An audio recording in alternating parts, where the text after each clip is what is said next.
With her flaming red hair and luscious lips, most men would not be able to resist her, but her lover was racing toward her in that moment. She was supposed to feel peace. However, all she could feel was a chilling feeling crawling up her spine.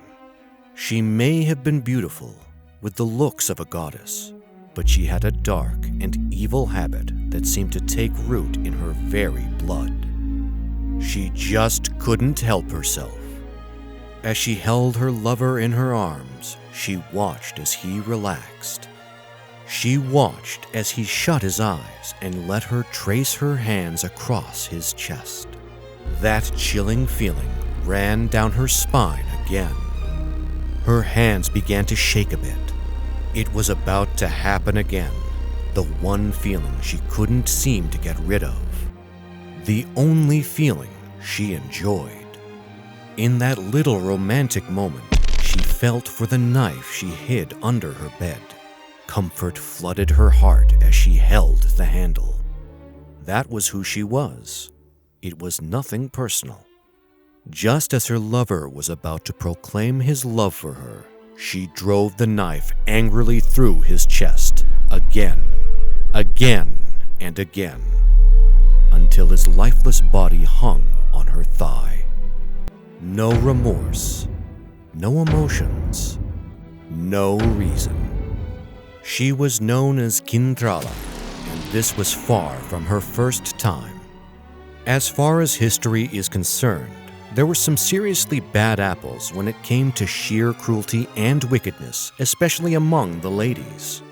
These noble-borns were privileged as a result. They didn't hold back when it came to dishing out doses of pure terror and cruelty. They tortured innocent people, locked them up, ordered some of them to be dismembered, and all sorts of awful stuff. These cruel ladies were all over the place in annals of history. At one point or another, there was at least one woman revered and feared around her country. Over in Imperial Russia, there was this lady named Darya Saltykova, who had a real knack for being wicked. In Hungary, Countess Bathory was the emblem of cruelty. North America had Madame Blanc, stirring up trouble and sentencing people to death for enjoyment. But today, we're going to talk about the woman from Chile. Her birth name was Catalina de los Ríos y Lisperguer, but everyone called her La Quintrala, and she was probably the worst of the bunch. Born in the 1600s, Catalina, as we'd call her, was immersed in political strife. Why was this? Well, Chile, where she was born, was in the territory of the then Spanish Empire, and the Spaniards were doing everything they could to rule the world. Thankfully, Catalina was born into power. Her family was very wealthy and owned a lot of land.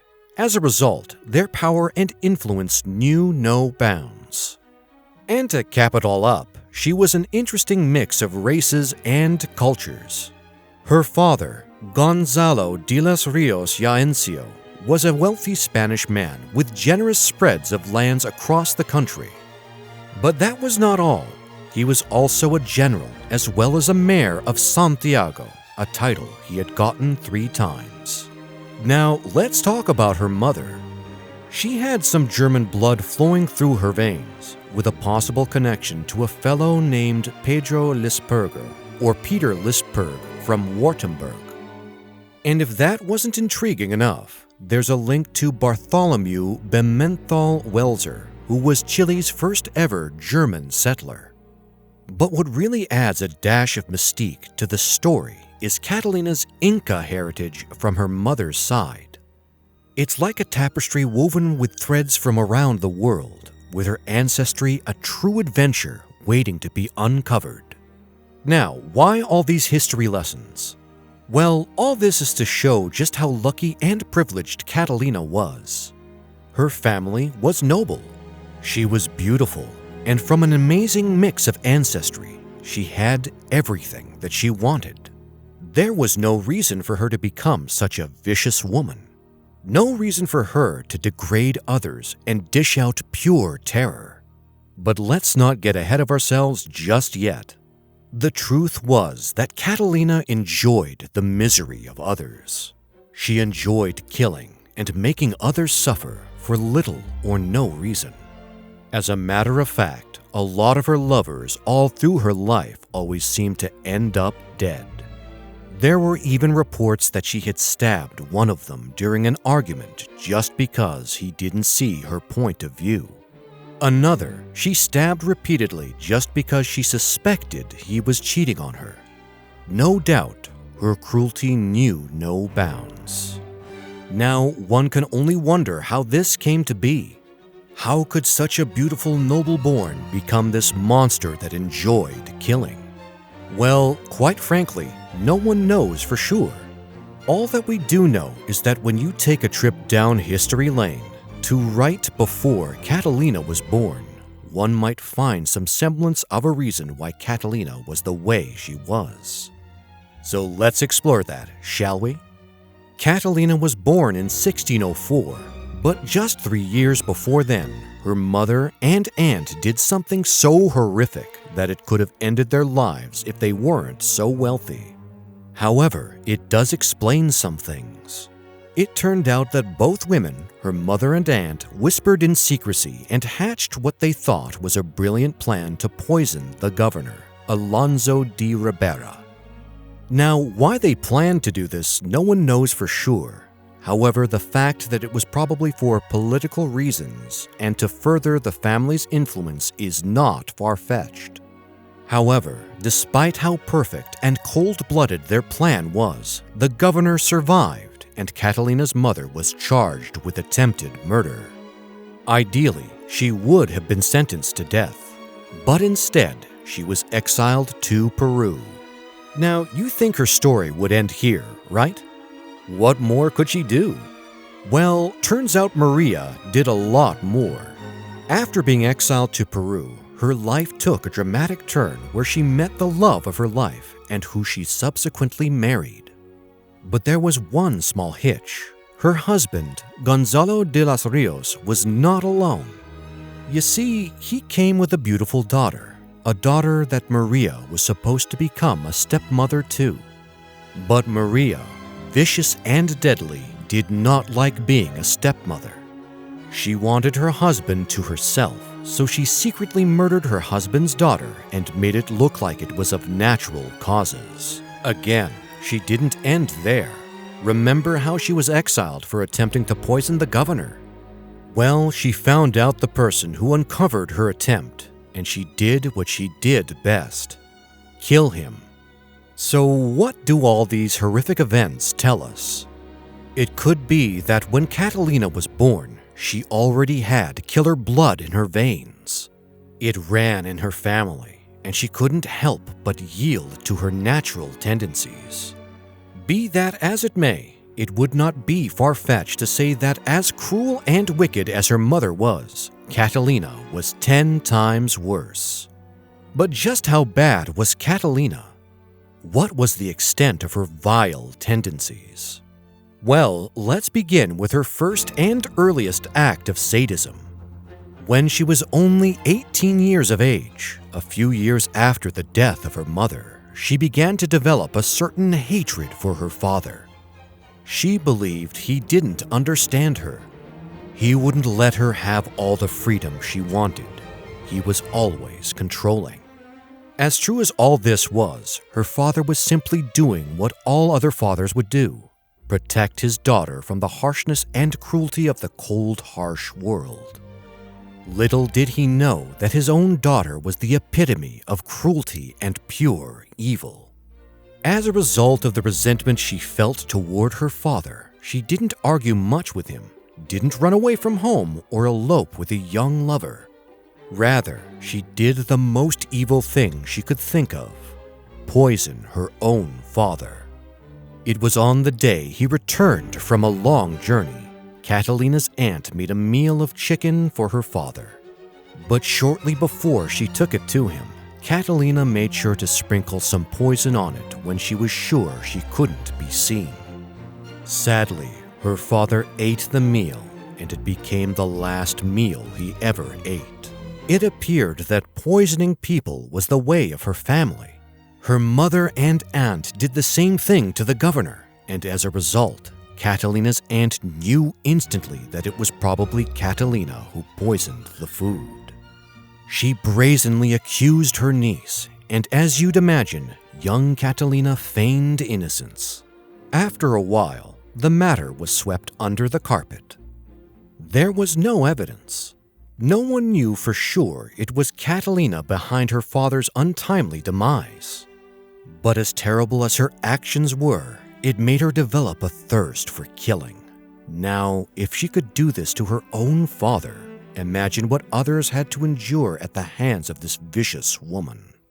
Now that both her parents were late, she was put in charge of her grandmother, and all it took was a couple of days for her to see just how cruel her granddaughter was. She was overly mean to the slaves, struck some of them physically without provocation, and even starved them for no reason. She was simply unhinged. Her grandmother was shocked. She had to do something about this. She couldn't keep living with Catalina this way. After thinking for a few days, she thought up what she believed was a very bright idea. She decided to set Catalina up in marriage. Maybe when she has a husband, it'll help reform her in some way. Perhaps she would be less cruel. So did the grandmother's plan work? Well, let's see. After vetting dozens of prospective suitors, Catalina was finally given to a wealthy landowner and colonel. As Catalina was of noble birth, she couldn't marry anyone less in station and authority, and so it seemed like a perfect match. Was there any form of love in the marriage? Well, not really. It was plausible that by now, Catalina was incapable of love. She was a cold-blooded killer. But here's where the story gets a little weird. Her new husband was fully aware of her reputation as a possible killer and cruel woman. Rumors of her past had spread all around the country. He knew exactly what he was getting himself into, and yet he didn't seem to mind. On the other hand, Catalina felt no love for him, but it was clear that she held him in high esteem and respected him. As a matter of fact, the couple even had a son together. However, he died 8 years after his birth. In this case, dozens of historians have attempted to speculate why Catalina wasn't cruel to her husband. She had every reason to. He was way older than her. She felt no love for him, and she was already a killer. The speculations here suggest that there was a chance that her husband enjoyed these twisted traits of hers, and they probably carried out joint evil tasks together in secret. It appears to be the only plausible reason why these two would be on good terms, given Catalina's character. However, in the year 1650, Catalina's husband passed, and this was the period when her cruelty reached its apex point. Catalina had killed one of her lovers in the past, before her marriage, and then blamed it on their slave. She sat and watched the slave whipped within an inch of his life. She watched as the slave was eventually executed for a crime he did not commit. In another instance, she stabbed another lover, and she meant to kill him, but luckily he escaped and lived to tell the story. But none of these instances compared to her cruelty after the demise of her husband. It was almost as though his death fueled her evil tendencies. In the years before her husband's death, he had grown wealthier and acquired even more lands. He owned several plantations in La Ligua, and it was the same La Ligua that history records most of Catalina's crimes.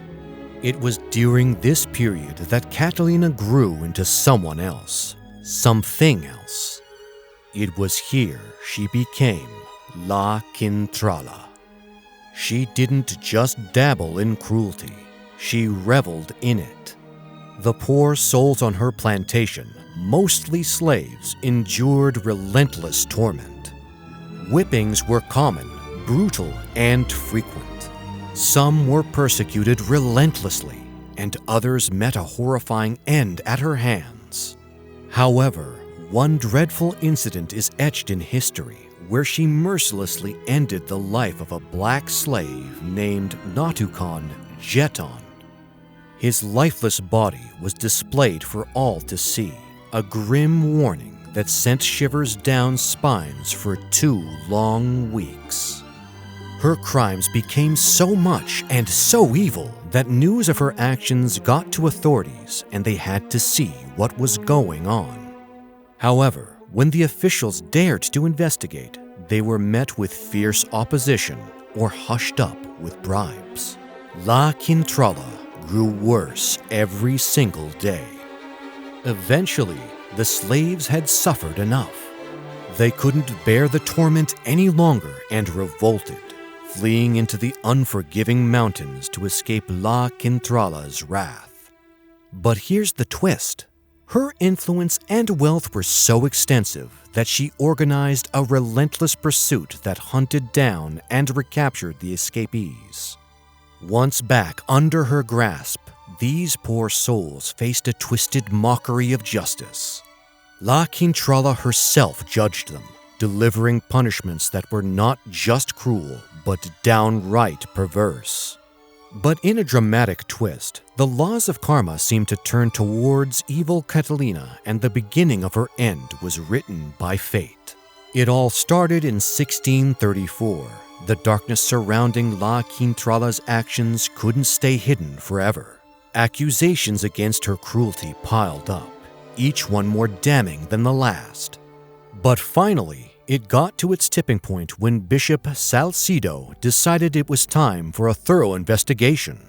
He didn't want any interference, so he called upon Francisco Milan, a man with a mission to uncover the truth.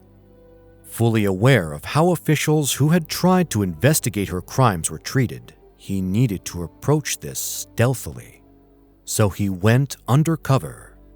Milan went straight to the source, questioning the plantation's slaves privately, away from Catalina and her inner circle. And what he found sent shockwaves through the land. The accusations were not just smoke and mirrors. They were stark, horrifying truths. With undeniable evidence in hand, Judge Juan de la Pena Salazar did not hesitate. He ordered the arrest of La Quintrala herself, and she was whisked away to Santiago to face the reckoning that had been a long time coming. Now, you'd think her end has come, right? How else could she possibly come out of this?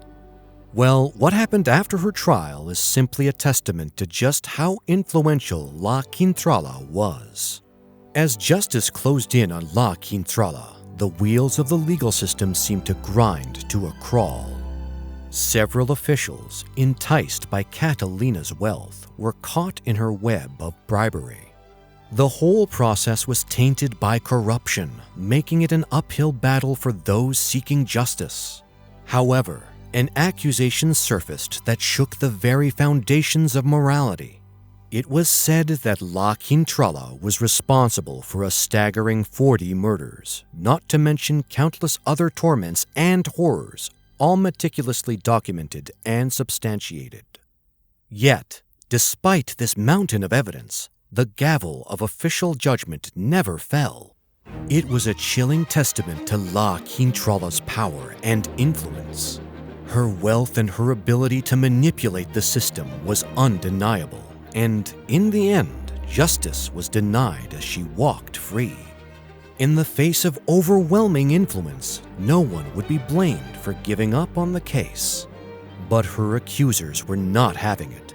They persisted in their pursuit of justice. A new trial emerged in 1662. This time, it was driven by officials who were determined to unveil the full extent of La Quintrala's crimes.